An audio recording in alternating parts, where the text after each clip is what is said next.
Bonjour mes amis, hi guys, collection review for Wesley. Sorry Wesley for keeping you waiting with this one. It's been busy and not much time to actually record videos lately. Let's go through your email. I think it's very interesting, this collection here. Hi Uptick, firstly want to say I've been following you for a while now and really enjoy your videos. My favorite is your timeshare series.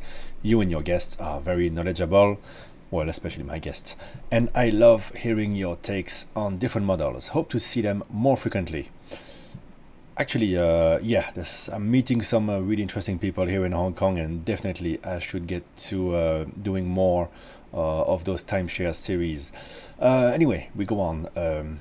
Anyway, a bit about myself. I'm 30 years old from Melbourne and moved to Hong Kong about 2.5 years ago and have been working as a business analyst at a bank here. I wanted to write you to see if you would be interested to do a collection review. Apologies in advance for the long-winded email. All right, first watch, we have a TAG F1 Quartz, which takes us back to 2006. I was very fortunate to get this as my first Swiss watch when I was in high school. How cool is that? I think I just had a swatch myself. Anyway, from memory, it was about 650 Australian dollars with a discount, which in hindsight I think is quite a bargain. I've since stopped wearing it for a long time. It's still in Melbourne, but might pick it up when I can travel back and use it as a beater. Second watch, Baume & Mercier, 2009. I bought this during my first full-time job in Melbourne. I really loved this watch, and although it's a dress watch, I wore it with all attire, casual and dress up. At the time, I did not know about watch genres. I think this was the only watch I wore for about 6 years.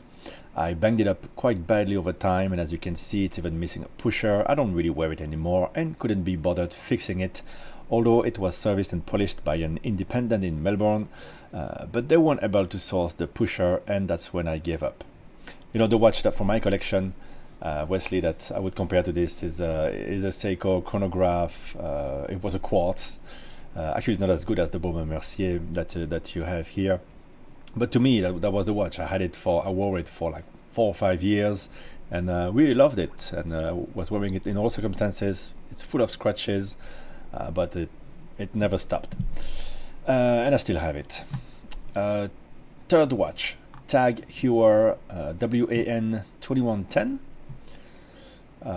You had it from 2014 to 2017. Since my Baume & Mercier was falling apart, I started thinking about my next watch purchase in Melbourne. At least back then, people are very modest with watches. For example, an Omega is already considered very high-end. You know, I can relate to that. Back where I'm from, Omega is exactly that. It's as high as you can aspire to. And you can't even buy them where I'm from. You have to go to the big city. Anyway, continuing. And as I was still fairly junior at work, I wanted something that wouldn't be too flashy or above my pay grade. At one time, I was considering a Submariner, which I could afford and buy from the AD, but unfortunately was too concerned about the image it would portray at work.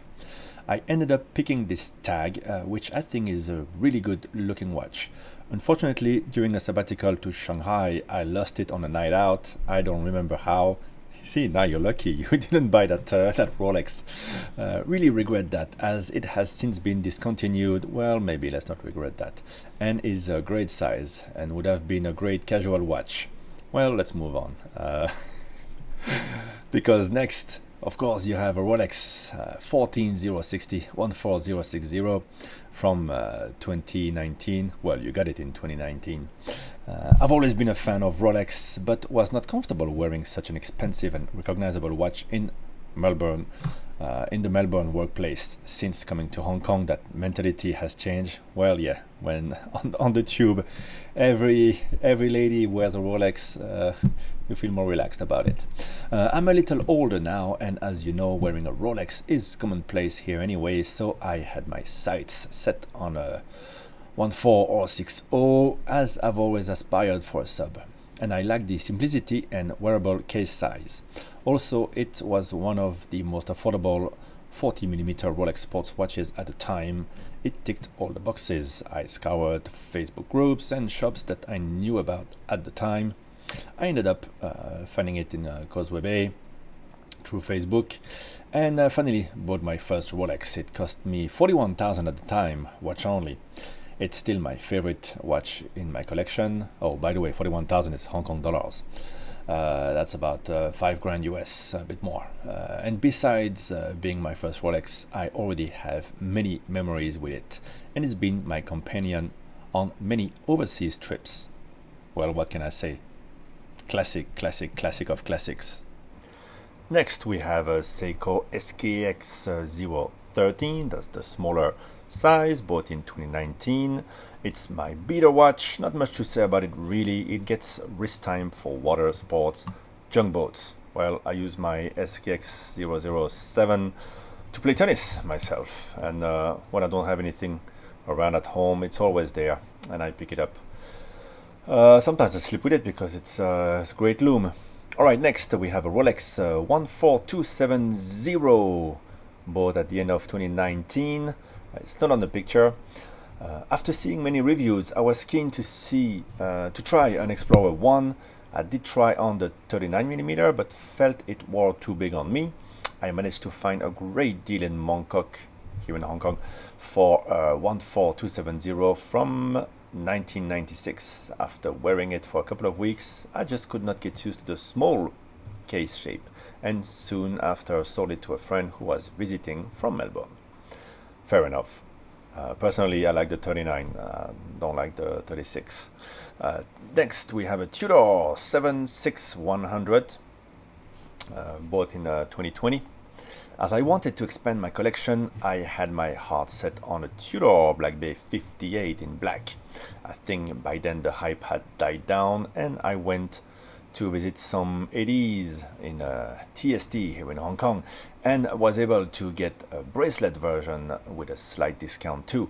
On the same day, I was taking my friend to see some vintage watches, and I ended up finding the Tudor 76100, which is quite unique with its lollipop hour hand. I didn't know much about this model, but on a whim I purchased it instead of the BB58. I think that's a good idea.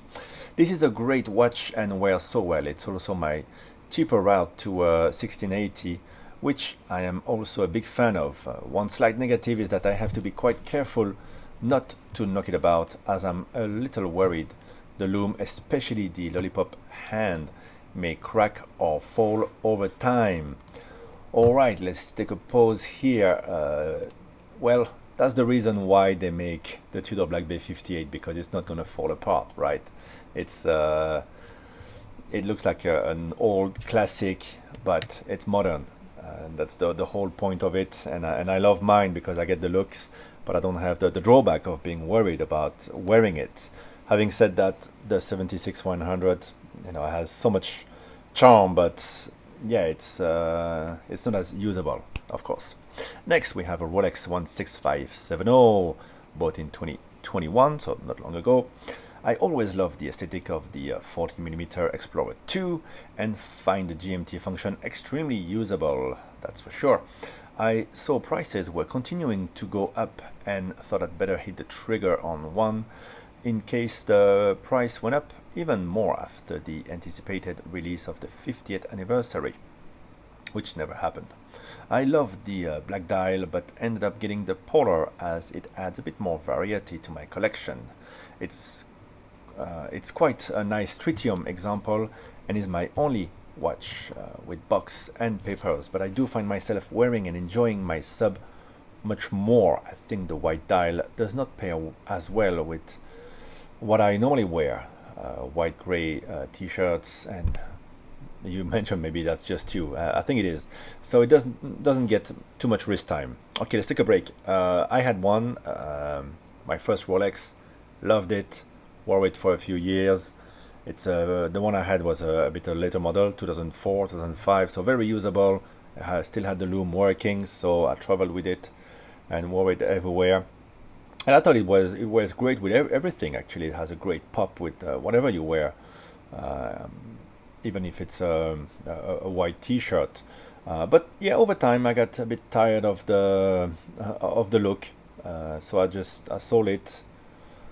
I was glad that I experienced it, but I can understand the feeling. It's always been a bit of an ugly duckling, and then lately in the past year, it got a lot of attention. Yeah, I think it's a model that a lot of people fall in love with and out of love with. Let's say it's pretty normal. It's not as yeah, maybe enduring as other designs from Rolex. Speaking of Rolex, next watch, last watch, the Rolex 16700, bought in 2021. This is my most recent purchase. Since I was in my teens, I have always loved the pre-ceramic GMT, so it was also an aspirational piece for me. I found this example with a faded pink bezel, not too faded that it was starting to turn silver, but it is more of a solid salmon color. When I saw this watch in person, I fell in love instantly. I was not planning to add to my collection again so soon, but couldn't help myself. However, since then, I have been wearing it a lot, and I'm starting to feel the bezel colors grate on me a little. Perhaps it's too colorful? Maybe the pink is too much for me. I can't quite put my finger on it. I have toyed with the idea of getting another bezel insert, probably a new Pepsi with a darker red, to see if it can revive my interest in this watch. Okay, before we go on with the questions, yeah, 16700 and the 16710, very cool watches. You know, if you've seen my videos, I've been very interested in getting one. I've tried many in person, and always the mix of the different fades that I tried on were not really working for me. I wasn't sure which one to choose, which model as well. Should I go more vintage or more recent? And in the end, I was feeling more comfortable with the 16710 with a Coke bezel. I really like the look of the Coke. It downplays it a little bit. So I think maybe you should just get the bezel insert and see how it is. And also get the black insert while you're at it, or maybe even a faded black, like a purple one. See how you feel about it, because it's really a classic, and you fell in love with it. I think you will fall back in love with it, maybe more than the Explorer II. Out of the two, I think it's the one that I would keep. Anyway, let's move on to the question. I know it's a stupidly long email, well, not really, but wanted to give you as much context on my collection as I could. I would love to hear your take on, number one, my current collection overall, number two, the changes, consolidation to my collection. I think this is the max number of watches I can have in my collection. I find myself not rotating enough between my watches. The one definite keeper for me is the 14060. However, I am very undecided on all of the other Rolex Tudor pieces. I'm curious to hear your thoughts, whether you would A, sell some or keep the collection as is, and if so, B, which models you would possibly replace them with. Just a note, I'm most interested to hear your take on my Rolex Tudor collection. The other pieces I figure have low value in the market. Yes, indeed. And also hold quite a lot of memories for me, so I would keep these either way, for sure. Keep those in a drawer. It's always great memories. Really appreciate you taking the time to read through this. I know my thoughts are scattered all over the place, so would not be surprised or offended if you find it too difficult to make a collection review of this. Either way, feel free to reach out if you have any questions, and I'm sending you pictures. Thank you, and keep up with the content. Okay, so very interesting. You want to keep a small amount of watches. You really love the Submariner, I can tell, and you're trying a few things, and you've been buying them not so long ago, so I wouldn't rush too much into anything else. The one thing I would add to this maybe would be a Speedmaster. I think something that would marry well with the rest would be the one recommended by Ben on the Tocant YouTube channel. the first Omega in space. You can still find them here in Hong Kong. That one would have a nice look and get a vintage looking bracelet for it. That could be quite nice addition to this collection. Now, imagine removing the Tudor and the Explorer. Just have the GMT that you really wanted, and your Submariner, and then a nice looking Speedmaster, maybe even a vintage Speedmaster. That would make a super cool look, because you've gone for this steel sports, slightly vintage. It, you know, just the follow through, I think that looks great. Would I sell the Tudor? Well, it adds the date complication. It's different indices.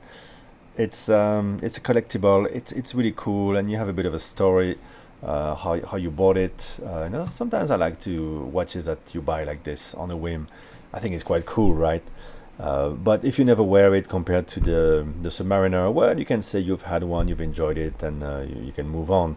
As for the Explorer, it's kind of like the same thing. You've enjoyed it, and if you don't love it, you can move on as well. You don't have to love what everybody loves. In the last year, everybody went for that model, and I've loved mine, but I don't miss it now. You know, I just moved on from it. I especially liked it because it had that GMT function, but obviously you have a GMT Master, which is the nicer watch.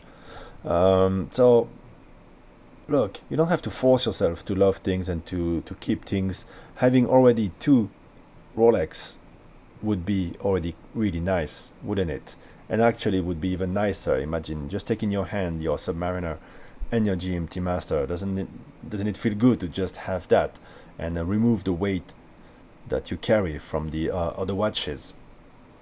Now the 16700, if you don't feel the colors too much right now, and I wouldn't say love-hate, but love and less love relationship with the colors of the blue and red, pink bezel. So do get the inserts, mix it up a bit. I think everyone likes to do that. Get a Coke. I think the Coke bezel looks great. Get a black, maybe get also a faded black, faded to purple kind of a color. That would be, and see how you feel about it. I think it would be nice. Now, yeah, addition to me, Speedy would look really cool in this collection. Would I go for other brands? I wouldn't go Zenith or anything. You work in a bank, yeah, maybe a GLC Reverso, but it's not really the look that you've gone for, and I wouldn't go for the other more preppy looking GLCs, to be honest. And in the Rolex range, well, you can always consider a 5-digit, maybe even a 2-tone, but I think you're more discreet than that. But I'm thinking about price here. 5-digit Zenith powered Daytona, so the 2-tones are still relatively affordable, but yeah, it's a bit of a strong look, even with the black dial. Or then you have the Datejust, but I don't think you're gonna love them more than your Submariner, unless you go for something a bit more unusual, or an Oyster Perpetual with a bit of a more unusual look. I mean, you know, there's no hurry. You have 2, 3, 4 great watches. There's no hurry to add anything. I think you should go on the same way you've been going about it. You know, you're in Hong Kong now. Just go around Causeway Bay, Yomate, TST, and let's just let the mood carry you, and see where it takes you. To me here, yeah, I could see you just keeping the sub, the GMT Master, get a few bezel inserts, add a Speedy, old-fashioned looking one, maybe whether it's vintage or whether it's one of the reissues, and I think you'd feel pretty good about it for the time being. All right, I hope I'm making sense. I hope I don't confuse you anymore. I'm just trying to read through the lines here. Let me know, guys, watching this video, what you think. Where would you go with this collection? And thanks for watching. Bye bye.